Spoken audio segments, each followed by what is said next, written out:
नमो अरिहन्ताणं नमो सिद्धाणं नमो आयर्याणं नमो वज्रायाणं नमो लोये सवसाहुणम्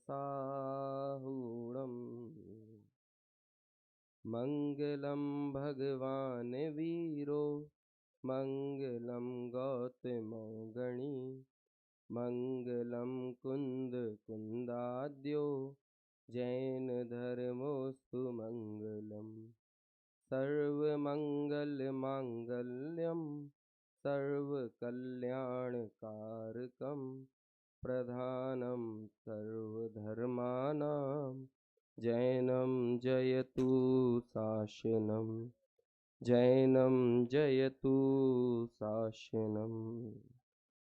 आपने आप में आपको वर लिया, चेतना को स्वयं मैं प्रकट कर लिया।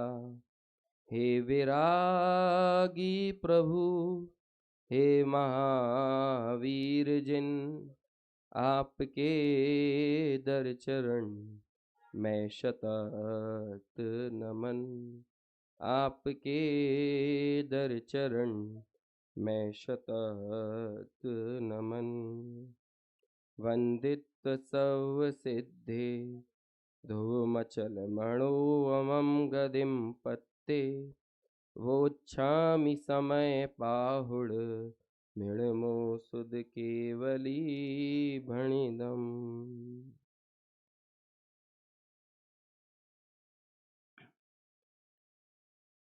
पंच कल्याणक के पावन बेला पर तृतीय कल्याणक, इस पंच कल्याणक प्रतिष्ठा दिवस का तो यूं तो चौथा दिन है, लेकिन पंच कल्याणकों की श्रृंखला में 5 कल्याणकों में ये तीसरे कल्याणक यानी तप कल्याणक का दिन है।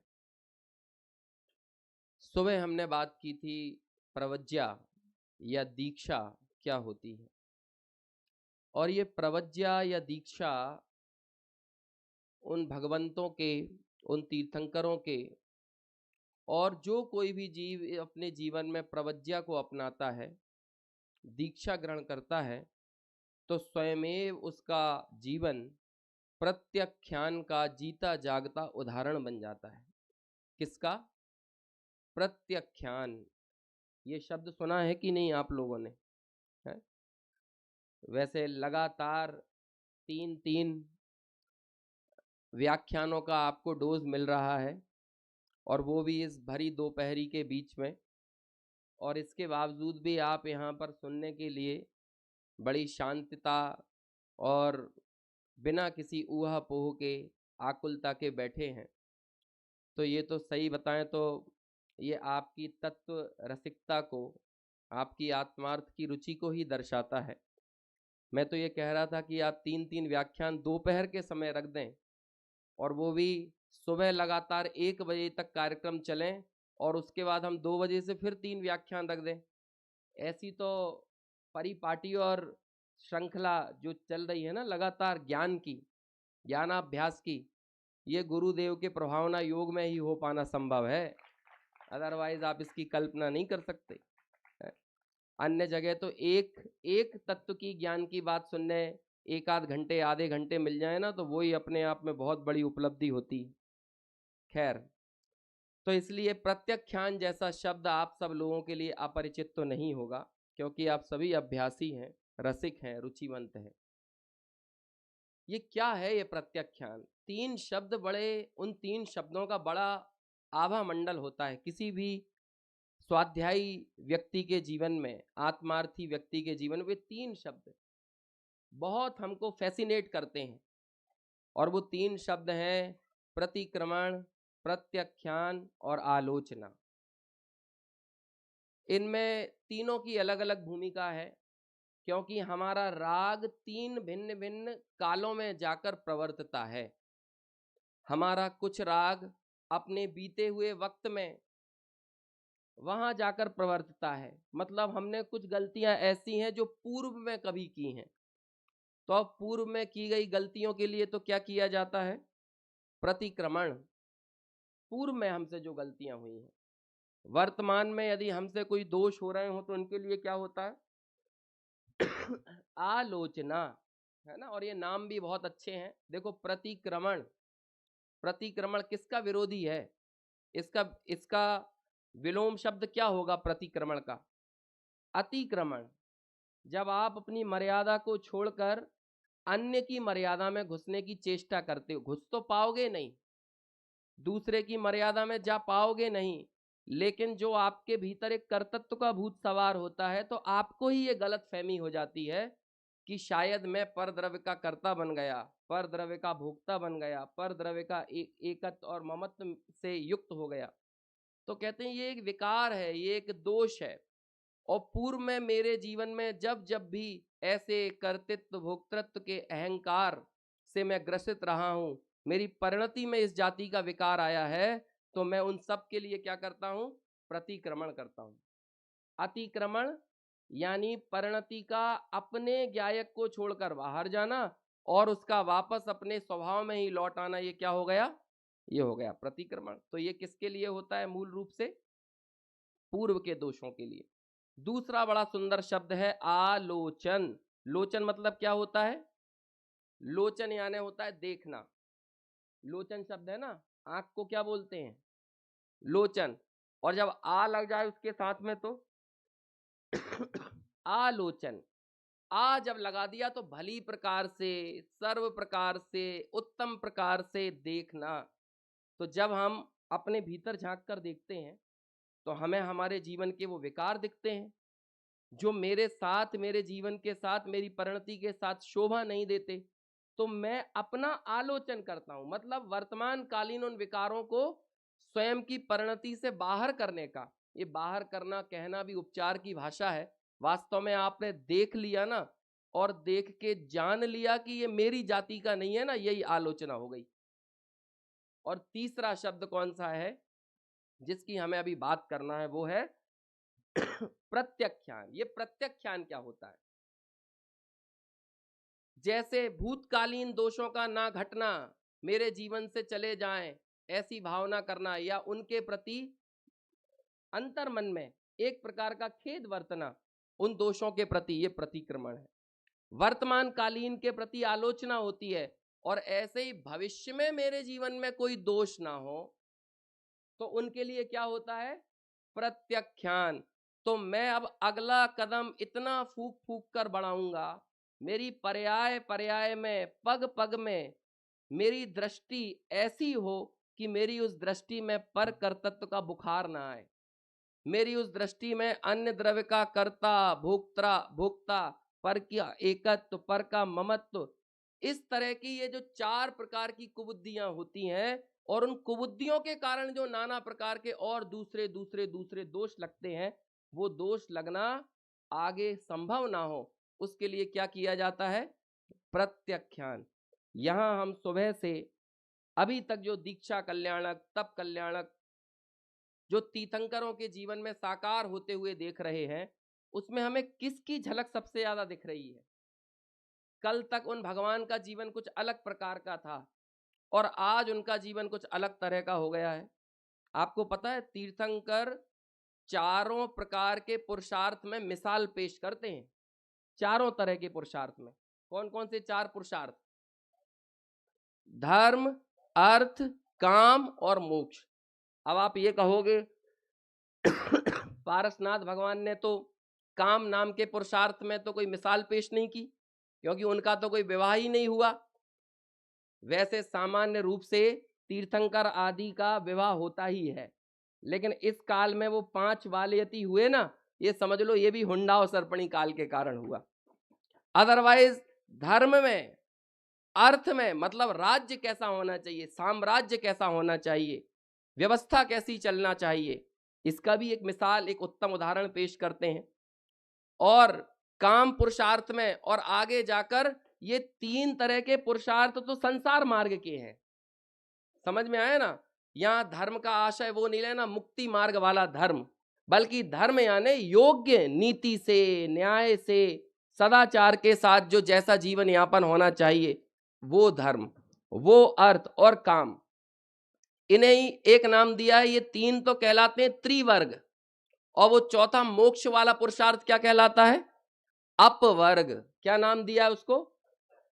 पहली गाथा है ना, बंदित्व सब सिद्धे वाली, उसकी टीका में ही सिद्धों की चर्चा करते हुए ऐसा विशेषण आया मोक्ष के लिए। क्या विशेषण है? अपवर्ग। मतलब ये तीन तरह के पुरुषार्थों में इस मोक्ष नाम के पुरुषार्थ की छटा देखने को नहीं मिलती, तब जाकर ये क्या कहलाता है? अपवर्ग। ऐसे उस मोक्ष पुरुषार्थ में एक मिसाल पेश करते हैं। तो अभी जो तीन तरह के पुरुषार्थ में पारंगत जो पारसनाथ भगवान नजर आ रहे थे, मतलब घर गृहस्थी में थे, राजपाट व्यवस्था को संभाल रहे थे, अब जब वो दीक्षित हो गए हैं, जब उनके जीवन में वैराग्य उमड़ आया है, तो वो प्रत्याख्यान वाला जो जीवन है वो पूर्व के जीवन से एकदम ऐसा लग रहा है कि पूरी तरह से बदल गया है।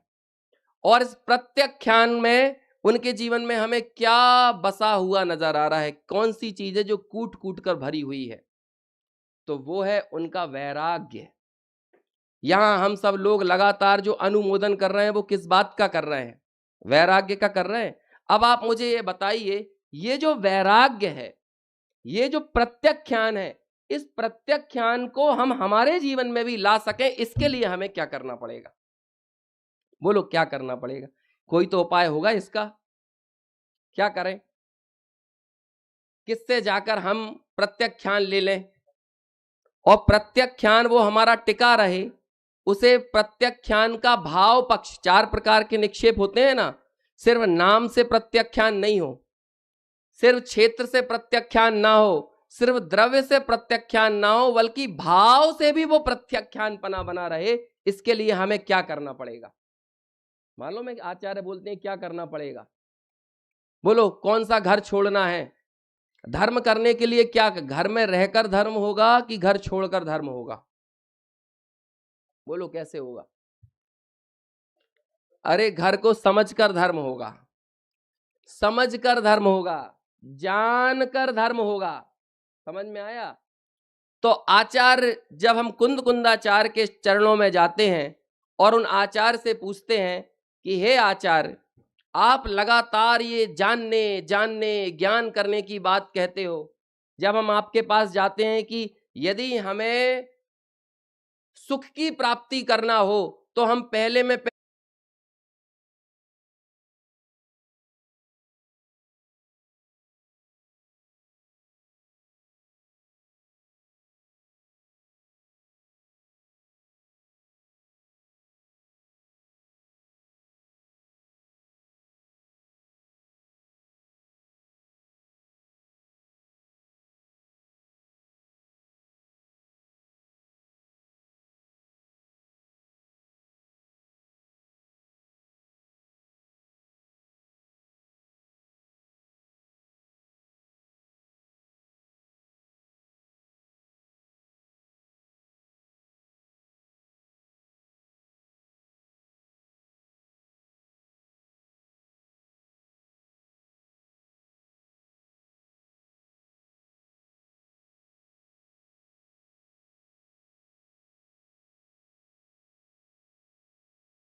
उन एक आदिनाथ भगवान की तो अनुमोदना करते हो, उनकी प्रशंसा करते हो, सराहना करते हो, और उन 4000 राजाओं की भर्त्सना करते हो।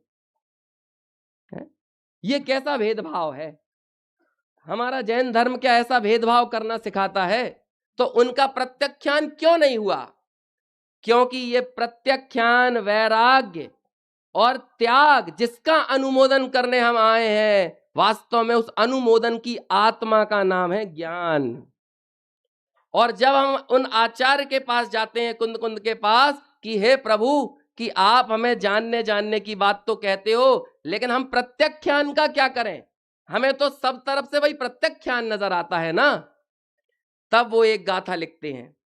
अभी मेरे पास ग्रंथ नहीं है तो मुझे मोबाइल का सहारा लेना पड़ रहा है। आप लोगों में से अनेक लोगों को वो गाथा याद होगी, है ना, और याद नहीं है तो आप ध्यान पूर्वक सुनिए।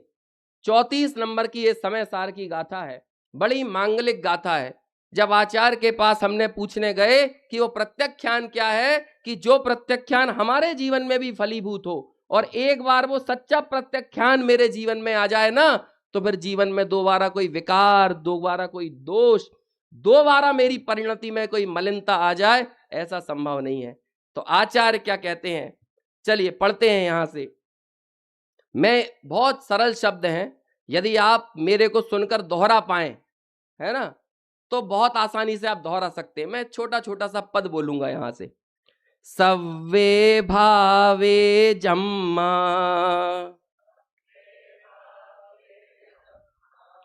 पच्चखाई परित्तिणादूणम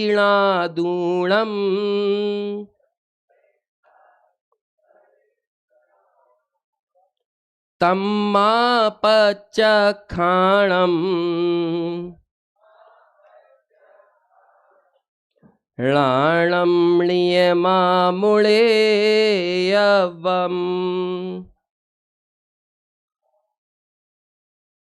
देखो क्या इसका मतलब है। सव्वे भावे जम्मा, वे सर्व भाव। कौन से सर्व भाव? अपने अतिरिक्त सर्व पदार्थ और उनसे उत्पन्न होने वाले सर्व भाव। सर्व भाव का मतलब यह है सारे परद्रव्य भी और उन परद्रव्यों के निमित्त से, उनके अवलंबन से होने वाले सारे परभाव। तो क्या कहते हैं, इन सारे परद्रव्यों और परभावों का क्या करना? पच्चखाई परेत्तिणादूणम, ये पर है ऐसा जान लेना, और इसी का नाम क्या है? उन्हें छोड़ देना। क्या बोला? ये पर है, इतना जान लेना, इसे जान लेने का ही नाम क्या है? उन्हें छोड़ देना। आगे जाकर इसका बहुत प्रसिद्ध उदाहरण आता है, वो उदाहरण आप सबको पता होगा। कौन सा उदाहरण है? एक व्यक्ति है जो गलती से क्या कर रहा है? चादर ओढ़कर सो रहा है। किसका चादर? प्रेस पर कपड़े डालने गए ड्राई क्लीनिंग के लिए, वहां पर हमने बिल्कुल वही मान के चलो, पिंक कलर का हमारा चादर था और पिंक कलर का किसी और का भी था, और हमने वही डालने गए तो गलती से क्या हुआ कि हमारा जो चादर था वो कोई और लेकर चला गया। लेकिन हम इतने समझदार थे कि हमने उस चादर के कॉर्नर में एक एम्ब्रॉयडरी करवा रखी थी और उसमें अपना नाम लिखवा रखा था छोटे छोटे अक्षरों में। समझ में आया ना? वो उसे कलर तो दिखा, चादर की लंबाई चौड़ाई तो दिखी, लेकिन उसे वो एम्ब्रॉयडरी का जो मेरा नाम लिखा हुआ था ना, वो नहीं दिखा। तो सामने वाला वो चादर लेकर चला गया। अब चादर लेकर गया है और ओढ़कर मगन होकर सो रहा है, बहुत अपनत्व के भाव के साथ। जब मैं उसके पास गया और मैंने उसको झिंझोरा, झिंझोरा मतलब समझते हैं, झंझोर कर उसको हिलाकर, और ऐसे मैंने चादर को खींच दिया। तो जब मैंने पहली बार चादर खींचा ना, तो वो मेरे ऊपर तमतमा गया। वो कहेगा ये कोई सलीका है, ये कोई पद्धति है, ये कोई तमीज है किसी सोते हुए आराम करने वाले व्यक्ति को इस तरह से, है ना? कहते हैं ये तो महापाप है, कोई गहन निद्रा में पड़ा हुआ और उसको जगा दो। तो आज के समय में, हालांकि हमारे आचार्यों ने निरंतर वही काम किया है, गहन निद्रा में सोए हुए लोगों को जगाने की चेष्टा करते हैं। हालांकि हमें हमारी उस निद्रा का अहंकार इतना गहरा हो गया है कि हम जागने की एक्टिंग करते हैं लेकिन जागते नहीं है। तो ऐसे उस व्यक्ति को जगाया, और जगाकर जब वो हमारे ऊपर तमतमाया तो हमने कहा भाई एक मिनट शांत हो जा पहले। यदि तू शांति नहीं रखेगा, धैर्य नहीं रखेगा, तो मैं जब लक्षण बताऊंगा ना, तो तू उस लक्षण को भी सुनने के लिए तैयार नहीं होगा। और वो लक्षण काहे का बताऊंगा मैं? कि ये तेरा चादर नहीं है। देखो समय सार तो बहुत सरल ग्रंथ है, ये तो अप्रतिबुद्धों के लिए लिखा गया है। तो आचार्य ने उदाहरण भी बड़े देशज उदाहरण, आसपास घटने वाली आम जीवन में जो हम सब लोगों के चिर परिचित उदाहरण रहते हैं, प्रसंग होते हैं, उन्हें ही उन्होंने समय सार में उदाहरण के रूप में प्रयोग किया है। तो ऐसा वो व्यक्ति जब थोड़ा शांत होता है तो उसे कहते देखो ये कोने में ये देखो मेरा नाम लिखा है, क्या तुम्हारे चादर में ये नाम लिखा हुआ था? और बस जैसे ही उसने देखा वैसे ही उसकी पूरी खुमारी, उसका पागलपन वो क्या है, उतर गया। अब क्या होगा कि वो जो चादर रखा है ना अपने बेड पर, तो उसने अभी तत्काल उस चादर को हमारे सुपुर्द नहीं किया।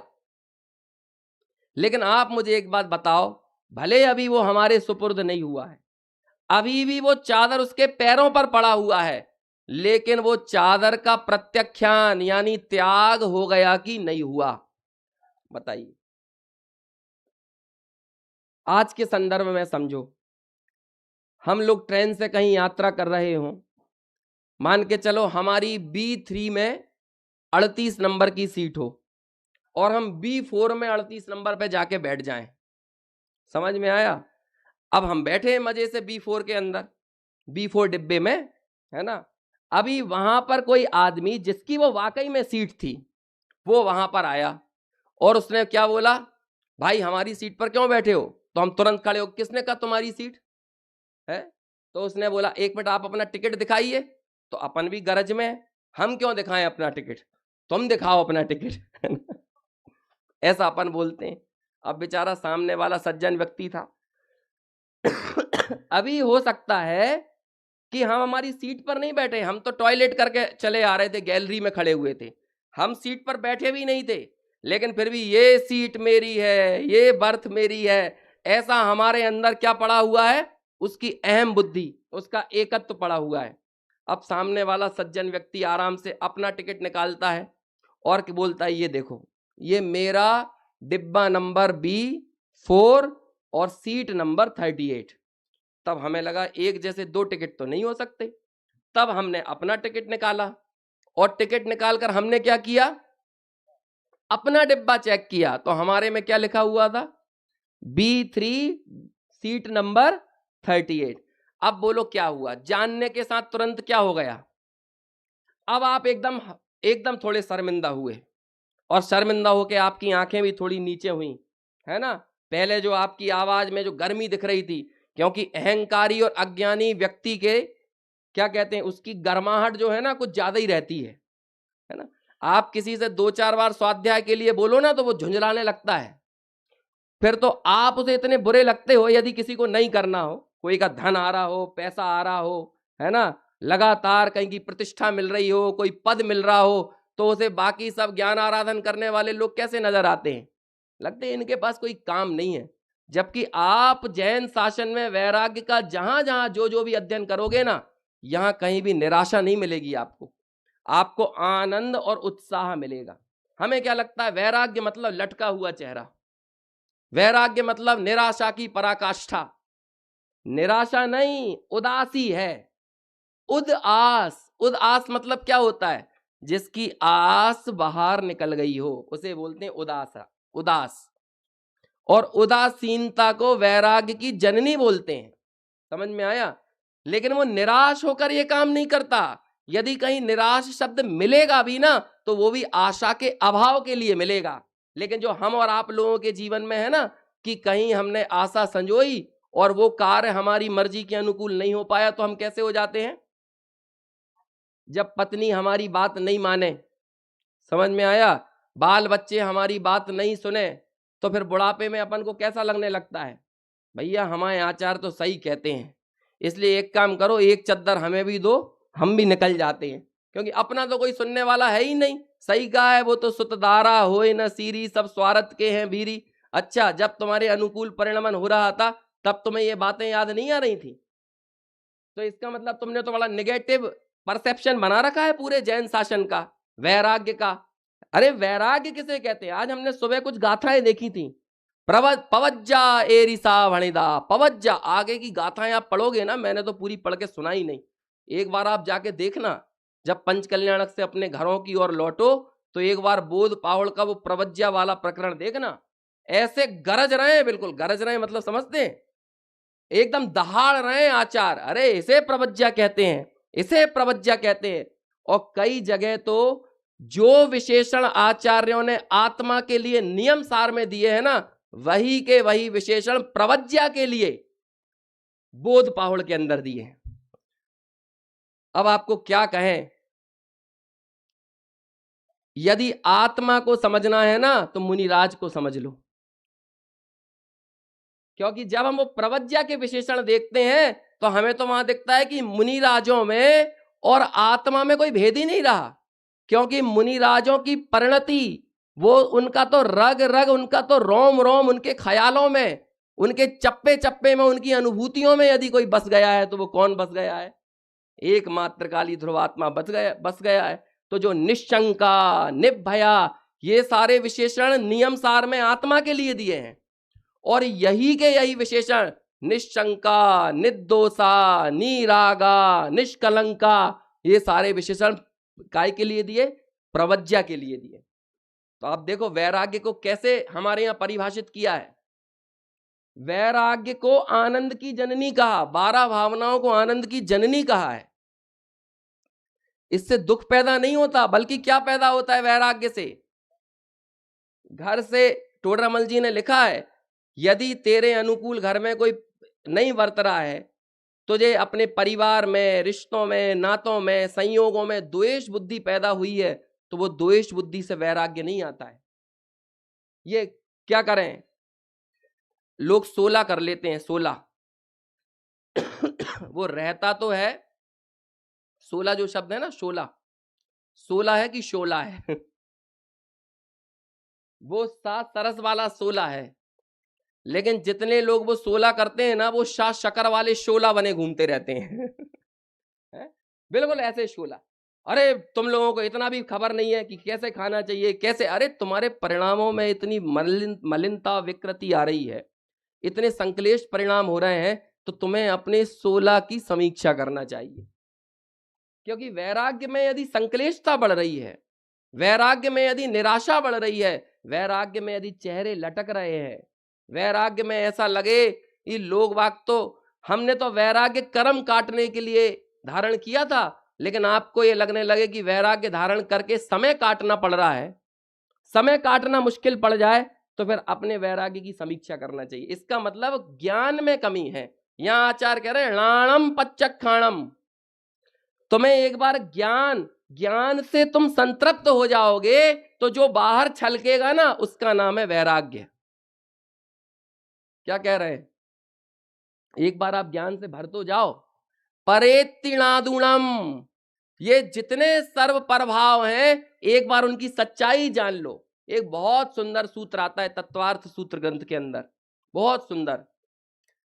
आचार्य से प्रश्न किया कि हे आचार्य देव, ये जो सम्यक दृष्टि है, ज्ञानी है, उसके जीवन में कैसे वैराग्य और संवेग पैदा होता है, कैसे पैदा होता है, वो कैसे अणुव्रत पालने का, महाव्रतों को पालने के लिए इतना पुरुषार्थी हो जाता है, कैसे हो जाता है। हमें तो बहुत कठिन लगता है अणुव्रत, जबकि उसका नाम है अणुव्रत। अणुव्रत नाम क्यों है उसका, महाव्रतों के सामने वो अणु जितना है, अणु से छोटा कुछ होता नहीं है। लेकिन आज हम सब लोगों को अणुव्रत कैसा लगता है, वही महाव्रत लगने लगा है कि नहीं। अब हमें यह लगता है कि अणुव्रत और महाव्रत को पालने की सामर्थ्य कहां से जाती है। तो आचार्य उत्तर देते हैं, जगत काय स्वभाव वा संवेग वैराग्यार्थम। सुना है ये सूत्र, एक बार बोल के बताओ, जगत काय स्वभाव वा, बोलिए एक बार और, जगत काय स्वभाव वा संवेग वैराग्यार्थम। संवेग वैराग्यार्थम क्या मतलब है इसका। अरे उनका ये संवेग, उनका वैराग्य, उनको अणुव्रत महाव्रत पालने की सामर्थ्य कहां से मिली। 7वें अध्याय का 12वें नंबर का सूत्र है ये, है ना। कहां से मिली ये सामर्थ्य? तो कहते हैं उन्होंने जगत का और काय यानी इस शरीर का स्वभाव जान लिया है। अब जब जान लिया है तो उन्हें इस जगत में और इस शरीर में कुछ रमने जैसा नहीं दिखता, और इसलिए स्वाभाविक रूप से जब जगत और काय के स्वभाव को जान लिया तो उनके चित्त में अपने आप क्या पैदा हो गया? संवेग और वैराग्य, ये अपने आप पैदा हो गया। तो बोलो ये काय काय के लिए है? हम सबको मिला ये शरीर किस लिए है? अब प्रश्न करो अपने से, किस लिए है ये शरीर? पैसा काय के लिए है? कह रहे क्या ऐसा कहा कि शरीर संयम के लिए है, समझ में आया ना? हाँ, ये बात भी बिल्कुल सही है, लेकिन वो संयम को आप धारने की सामर्थ्य आप में कहां से आई? जब आपने ये जान लिया कि ये शरीर मैं नहीं हूं, तभी तो आई ना। जब ये इस संसार में रमने का आपका चित्त क्यों नहीं किया? क्योंकि आपने जान लिया कि ये संसार में रमने जैसा कुछ है नहीं।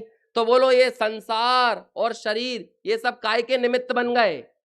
संवेग और वैराग्य के निमित्त बन गए। अब बोलो यहां पर कौन सा काम हुआ है? परेतिणादूणम, पर को पर जानकर छोड़ दिया है, समझ में? और वास्तव में छोड़ना तो ये उपचार से कहना है। इसी गाथा की जो भावार्थ है वो पंडित जयचंद जी छावड़ा ने लिखा। मालूम पंडित जयचंद जी छावड़ा क्या कहते हैं? आत्मा को पर द्रव्य का त्याग तो नाम मात्र का है। क्या बोला है? आत्मा को पर द्रव्य का त्याग तो नाम मात्र का है। तो नाम मात्र का है मतलब क्या हुआ उसका मतलब? ये तो बस कहने की बात है कि त्याग कर दिया। अब जैसे कि ये वही बात हुई ना, ये जो तीर्थंकर ने कपड़े छोड़ दिए, तीर्थंकर परमात्मा ने राजपाट छोड़ दिया, ये सब क्या है? ये सिर्फ नाम मात्र का है, कहने के लिए है। अच्छा ये बताओ, यदि आपको ये लग रहा है कि उन्होंने छोड़ दिया तो इसका मतलब आप क्या कहना चाह रहे हो? कभी ना कभी पकड़ा हुआ था कि नहीं? तो मैं परद्रव्य को कभी पकड़ सकता हूं? गुरुदेव श्री जब इसकी व्याख्या करते हैं ना तो थोड़ी और आगे बढ़कर बात कहते हैं। मालूम क्या कहते हैं? ये जो परद्रव्य पुद्गल है ना, उसका त्याग तो नाम मात्र का भी नहीं है, लेकिन जो पुद्गल के प्रति राग है ना, उस राग का मैंने त्याग कर दिया, ये कहना नाम मात्र का है। तो बोलो खरेखर मैंने राग का क्या किया है? बोलो समझ में तो नहीं आ रहा? 3 प्रवचनों के लगातार डोज हो गए और सुबह का हैवी खाना खाने के बाद और फिर लगातार आपको उपसर्ग जैसा तो नहीं लग रहा है? हाँ, ये बता रहे हैं कि क्या बना था। अभी इस प्रत्याख्यान की चर्चा के बीच में मैं उसका नाम नहीं लूंगा जो बता रहे हैं। समझ में आया? तो कहते हैं पर द्रव्य का त्याग, ऐसा कहना तो नाम मात्र का भी नहीं है, लेकिन पर द्रव्य के प्रति जो मेरा राग था मैंने वो छोड़ दिया, ये कहना क्या है? ये भी नाम मात्र का है। तो फिर बोलो मेरे लिए वास्तव में मैंने क्या काम किया? मैंने क्या किया? बस ये वाली गाथा एक बार बोल लो तो आपको बात समझ में आ जाएगी। देखो क्या कहते हैं, सव्वे भावे जम्मा। अब पर द्रव्य के प्रति का जो राग है वो इसके अंदर आता है कि नहीं? सव्वे भावे जम्मा, सब्बे भावे। अब सब्बे भाव में देखना क्या क्या आता है? आपका राग, आपका क्रोध, आपका मान, माया, लोभ, हास्य, रति, अरति, शोक, भय, जुगुप्सा, स्त्रीवेद, पुरुषवेद, नपुंसकवेद, सब सभ्य भाव में आते हैं कि नहीं? अच्छा, हास्य को छोड़ने के लिए क्या करना पड़ेगा? जुगुप्सा को छोड़ने के लिए क्या करना पड़ेगा? भय को छोड़ने के लिए क्या करना पड़ेगा? इसका मतलब हमारे साथ एक दूसरी समस्या भी चल रही है। जीवन में रोग तो है, लेकिन उस रोग का अहंकार भी है।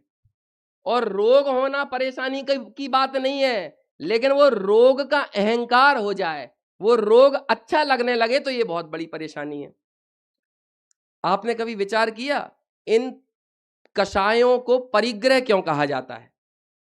सोचा है कभी क्यों कहते हैं परिग्रह? चलो, धन धान्य दासी दास कुप्य भांड हास्य रतिया, ये क्या कहते हैं, ये जितने 10 प्रकार के बाह्य परिग्रह हैं, ये तो हमें समझ में आ गया कि ये परिग्रह हैं। लेकिन क्रोध परिग्रह है, मान परिग्रह है, माया परिग्रह है, लोभ परिग्रह, ये क्यों है परिग्रह? आपको बताएं, परिग्रह मालूम किसे कहते हैं? जिसे आप बनाकर रखना चाहो, जिसे आप टिका कर रखना चाहो, उसे बोलते हैं परिग्रह। मूर्छा, उन्माद को व्यक्ति टिका के रखना चाहता है। ये बार बार लोग नशा क्यों करते हैं?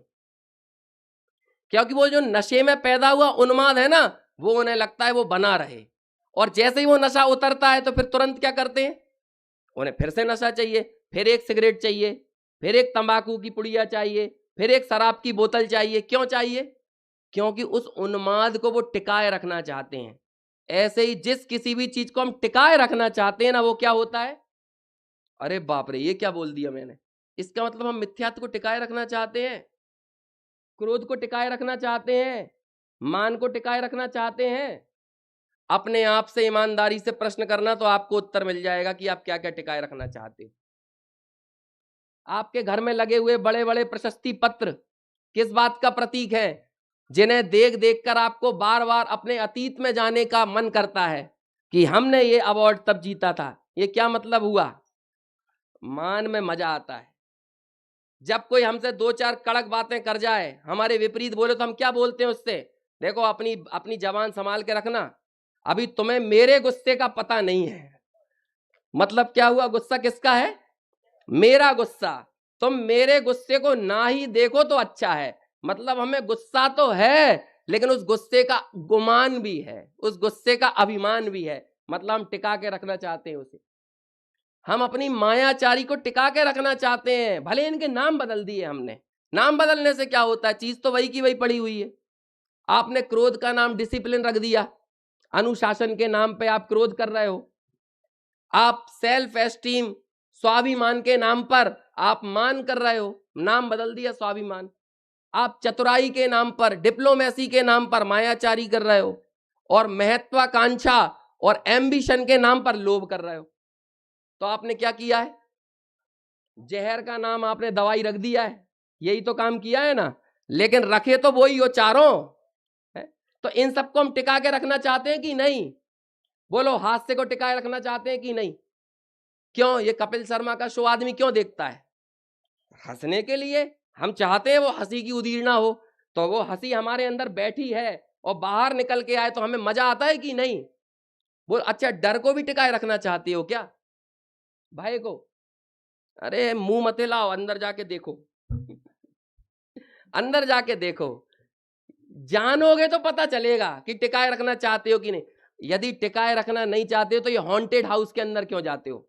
हॉन्टेड हाउस पता है? वो मॉल वगैरह में होते हैं, भूत का बंगला, अंदर से कोई नकली लोग भूत बन बन कर आते हैं। तो आप काहे के लिए जाते हो? हॉरर फिल्में काहे के लिए बनती हैं? यदि हॉरर फिल्म देखने के बाद आप बिना डरे बाहर आ जाओ तो क्या कहोगे? अरे यार, पूरा पैसा बर्बाद हो गया, डर ही नहीं लगा। इसका मतलब आप डरने के लिए अंदर गए थे, डर को टिकाए रखना चाहते हो। समझ में आ रहा है कि नहीं? इसलिए जिस किसी भी चीज को हम टिकाए रखना चाहते हैं, बनाए रखना चाहते हैं, वही है हमारे लिए परिग्रह। बोलो, इसलिए इन पूरी कषायों का नाम किसके अंदर आता है?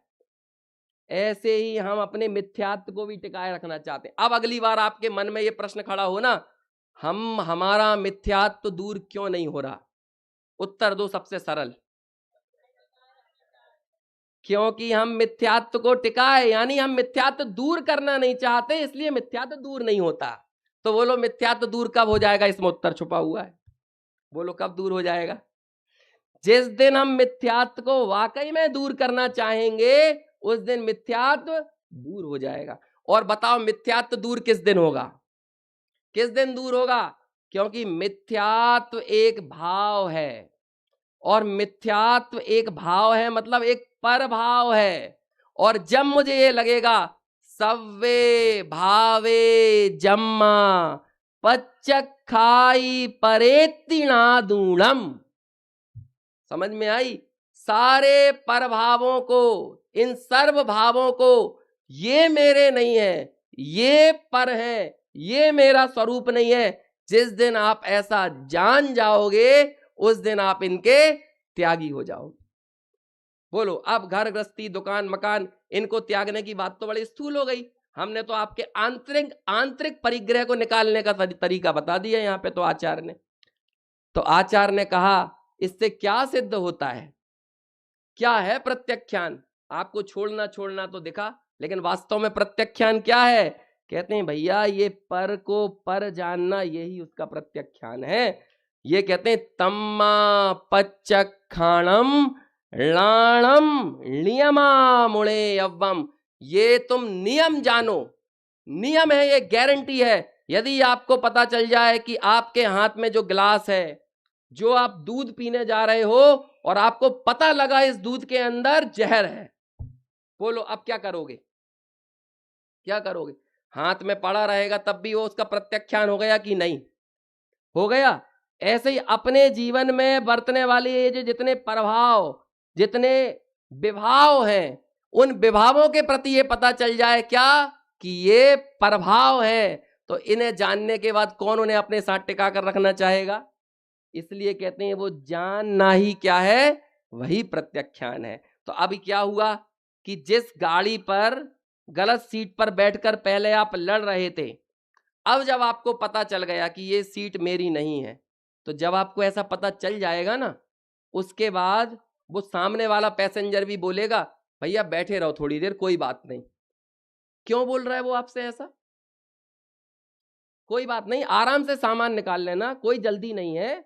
कहो तो मैं भी तुम्हारा सामान रखवा आऊंगा, आराम से नाश्ता कर लो, खाना खा लो, अंथऊ का टाइम हो रहा है आपका। तो क्यों? आपको पता चल गया है ये, और सामने वाला भी एकदम अश्योर है, उसे भी इस बात का डर नहीं है अब कि तुम इस पे कब्जा करोगे। क्यों? सामने वाले व्यक्ति ने भी ये एक्सेप्ट कर लिया है कि तुमने जान लिया ना, तो तुमने छोड़ दिया। बोलो, उसे उसे ये पता चल गया ना तुमने जान लिया। अब जान लिया मतलब छोड़ दिया। अब जानने के बाद तुम भले अभी यहां पर बैठे हुए हो, उसे भी कोई हड़बड़ी नहीं है, और तुम्हें भी कोई हड़बड़ी नहीं है। तुम भी ये सोच रहे कि हाँ मुझे तो विश्राम कहां पर करना है, अपने निज घर में जाके करना है। इससे पैदा होता है वैराग्य, इसे बोलते हैं प्रत्याख्यान। और ऐसा प्रत्याख्यान का मूल कारण क्या है? ज्ञान, वो ही प्रत्याख्यान है। देखो एक बहुत सुंदर लाइन किसी अंग्रेजी लेखक ने कही, बहुत सुंदर लाइन है। वो ऐसा लिखता है, to acquire knowledge read books. यदि आपको सूचनात्मक ज्ञान का कलेक्शन करना है ना, तो क्या करो, किताबों को पढ़ो। लेकिन यदि आप विवेक पैदा करना चाहते हो, टू गेन विजडम, यदि आप विजडम विवेक पैदा करना चाहते हो, तो मालूम उसने क्या बोला? तो फिर आपको क्या करना पड़ेगा? Observe world. इस पूरी दुनिया का क्या करो? ऑब्जर्वेशन करो। और जब आप इसको नजदीक से ऑब्जर्व करोगे, तब आपको पता चलेगा इसमें स्व सत्ता कहां पर है और पर सत्ता कहां पर है। जैन शासन और कोई बहुत टिपिकल नहीं है। जैन शासन आपको अपने चप्पे चप्पे में, कदम कदम पर, उपदेश उपदेश में यदि कोई चीज सिखाता समझाता है, तो बस इतनी सी बात सिखाता है, तुम्हारी सत्ता क्या है और पर की सत्ता क्या है। स्व की सत्ता को जानकर अपना अंश पर में नहीं मिलाना और पर का अंश अपने में नहीं मिलाना। आपका प्रतिक्रमण हो गया, आपकी आलोचना हो गई, आपका प्रत्याख्यान हो गया। और ये काम आपने कैसे किया? अपना अंश पर में नहीं मिलाया और पर का अंश अपने में नहीं मिलाया। कैसे किया बताओ? इसमें कौन साधक बना है? कौन सबसे बड़ा साधन है? ज्ञान। राणम पच्चखाणम। और मालूम है हमें सबसे ज्यादा आसान कौन सी क्रिया लगती है अपने जीवन में, जहां पर ज्ञान ना हो? आपसे कोई कह दे नाचो, तो हम क्या करने लगेंगे तुरंत? कितना आसान लगेगा। हमसे कोई 4 घंटे नचा ले यहाँ पे, तो हम नाच लेंगे। लेकिन 20 मिनट कोई स्वाध्याय कर दे तो थोड़ा कंटाला आने लगता है। क्यों आने लगता है? जबकि स्वाध्याय में तो बैठा है आदमी शांति से, बिल्कुल इतनी निर्दोष क्रिया है, एकदम निर्दोष क्रिया। आप कुछ समझ रहे हो, सीख रहे हो, सुन रहे हो, बिना आपको पसीना नहीं आ रहा, पसीना आ भी रहा है तो वक्ता को आ रहा है, है ना, आपको तो वो कोई तकलीफ नहीं हो रही है, समझ, आप तो चैन से बैठे हुए हो, लेकिन चैन से बैठकर भी इतनी थकान क्यों होती है? समझ में आया? बहुत छोटा सा उत्तर है, सरल शब्दों में, अनंतानुबंधी किसका नाम है? शास्त्रीय परिभाषा मत दो, शास्त्रीय परिभाषा नहीं, अनंतानुबंधी किसका नाम है? अवेलेबल अच्छा नहीं लगना, जो हमारे पास उपलब्ध है ना वो अच्छा नहीं लगना, बस इसका नाम अनंतानुबंधी है। अब आप देख लो इसमें सब चीजें, ज्ञान आप इसकी कितनी भी नकार करो, लेकिन ये जब तक आपको अच्छा नहीं लगेगा ना तब तक इसका नाम अनंतानुबंधी है, समझ में आए? बाकी आप हमसे कह दो जाओ 3 बार तीर्थ यात्रा करके आ जाओ तो ये दोष दूर हो जाएगा, तो हम चले जाएंगे 3 तीर्थ यात्राएं करने के लिए। हमसे कोई कह दे कि ऐसी उपास कर लो, ऐसा व्रत कर लो, ये चावल ऐसा चढ़ा दो, ये रक्षा सूत्र ऐसा बांध लो, हम सब कर लेंगे। और प्रवचन में भी सबसे आसान प्रवचन कौन सा? 4-6 चुटकुले हों, 2-4 प्रकार की बातें हों, समझ में आया ना, और अपने लोक जीवन की, आम जीवन की कुछ बातें हो जाएं, जिस प्रवचन में कम से कम दिमाग लगाना पड़े वो सबसे अच्छा प्रवचन, समझ में आया ना। और जहां पर थोड़ी शास्त्रों की बात आ गई तो आयोजक ही आके हमसे बोलने लगेंगे, अरे ऐसी बातें मत बोलो भैया, जनता कम हो जाएगी, क्योंकि जनता ज्ञान की बातें नहीं सुनना चाहती है। प्रवचन का मर्म, इन प्रवचनों का तत्व क्या है?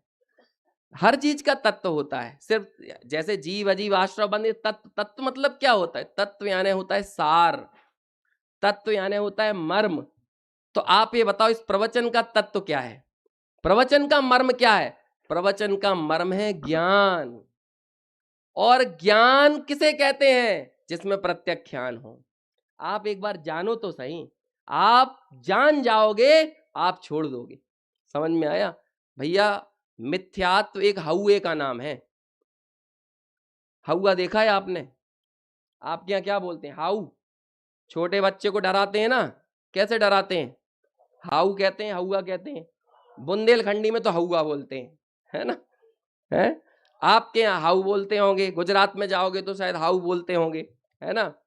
मिथ्यात्व एक हाउ है। अच्छा ये बताओ उस बच्चे को उस हउए से डर लगना कब बंद हो जाएगा?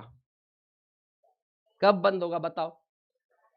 हउए का ज्ञान ही हउए का सम्यक ज्ञान है, समझ में आया?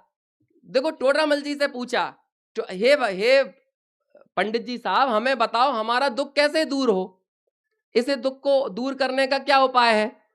तो टोडरमल जी एक लाइन में उत्तर देते हैं, भाई भ्रम जनित दुख को दूर करने का उपाय भ्रम दूर करना है। अब हम देखो इतने चतुर हैं, हम वापस टोडरमल जी के पास आकर बोलेंगे नहीं हमें भ्रम दूर नहीं करना है, बस दुख दूर करना है। टोडरमल जी कहते हैं भैया ये दुख भी भ्रम जनित है, तो जिसकी माता भ्रम है, मतलब जो भ्रम से ही पैदा हुआ है, उस संतति को दूर करने के लिए आपको क्या करना पड़ेगा? भ्रम दूर करना पड़ेगा। ऐसे ही मिथ्यात्व यानी क्या? मिथ्यात्व मतलब क्या? अरे मिथ्यात्व के ज्ञान का नाम ही सम्यक ज्ञान है, और क्या है? मिथ्यात्व का ज्ञान इज इक्वल टू सम्यक ज्ञान। और मिथ्यात्व का ज्ञान क्या है? मिथ्यात्व का ज्ञान क्या है? मिथ्यात्व ये मेरे स्वरूप में नहीं है। सब्बे भावे जम्मा पच्चखादी परेत्तिणादुणम, मैंने बस ये जान लिया। तो बोलो मेरे अंदर मुझे क्या दिखाई दिया? मिथ्यात्व तो प्रभाव हो गया। अब मुझे मेरे अंदर कौन सा भाव नजर आया? ज्ञान भाव, समझ में आया ना? तो जो इस ज्ञान भाव का अवलंबन लेता है वही क्या करता है? प्रत्यख्यान करता है। तम्मा पच्चखाणम लाणम, इसलिए क्या है? इसलिए प्रत्यख्यान क्या है? ज्ञान ही प्रत्यख्यान है। नियमा बुणे यव्वा, ये नियम है। आज से 1000 साल पहले भी था, पारसनाथ के समय में भी था, आदिनाथ के समय में भी था, और आज से हजारों लाखों साल बाद भी यही नियम है। क्या है नियम? कि जब जब आप जान जाओगे तो जो आपका नहीं है उसे भूल जाओगे, और कोई दूसरा उपाय नहीं है। लाणम पच्चखाणम। तो भाई ऐसे इस प्रत्यख्यान को समझने के लिए, इस प्रत्यख्यान की जो मूल आत्मा है ऐसा वो ज्ञान स्वभाव, उसको जानना, उसे समझना, उसकी प्रतीति, उसकी अनुभूति, यही हमारे लिए इस भाव का मूल ध्येय है। और जहां ऐसे उस ज्ञान भाव को समझकर निज सत्ता का भान हमको हो जाएगा, तो पर सत्ता का स्वयं भी त्याग हो जाएगा। और यही वास्तव में इस सच्ची समझ का नाम ही प्रवज्या है, इस सच्ची समझ का नाम ही मुनि दीक्षा है, इस सच्ची समझ का नाम ही जीवन में व्रत है, इस सच्ची समझ का नाम ही संवेग है, और इसका ही नाम वैराग्य है। ऐसा संवेग और वैराग्य हम सबके जीवन में प्रकट हो, इस भावना से अपनी बात यहीं पूर्ण करता हूं।